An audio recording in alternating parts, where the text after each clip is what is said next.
11 pulis na operatiba kontra droga ang sinibak sa serbisyo matapos masangkot umano sa dalawang insidente ng pagdukot noong 2021. Ang mga biktima hindi pa natatagpuan. Saksi si June Veneracion. Sa kuha ng CCTV sa Maynila noong February 17, 2021, huling nakita si Dane Mark Carlos. Sinusundan siya noon ng dalawang kotse. Nakuha na po nila yung anak ko.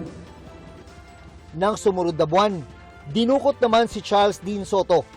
Nagreklamo ang mga magulang ng dalawa sa National Police Commission o NAPOLCOM.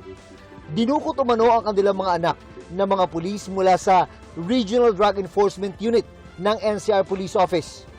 Sa desisyon ng NAPOLCOM Anbank, dismissal sa serbisyo ang parusa sa 11 anti-illegal drug operative ng PNP, kabilang ang isang lieutenant colonel at isang major.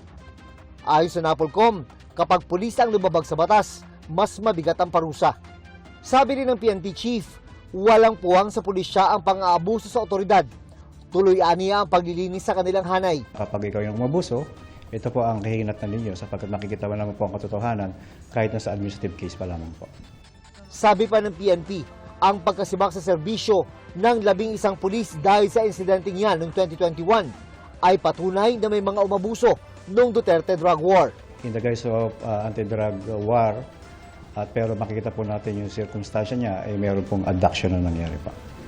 Kabilang sa mga sinibak na pulis, ang ilang nasasangkot din sa kaso ng mga missing sa Bungero. Sinusubukan pa ng GMA News na makuha ang panig ng mga tinanggal sa serbisyo. Ako si June Veneracion, ang inyong saksi.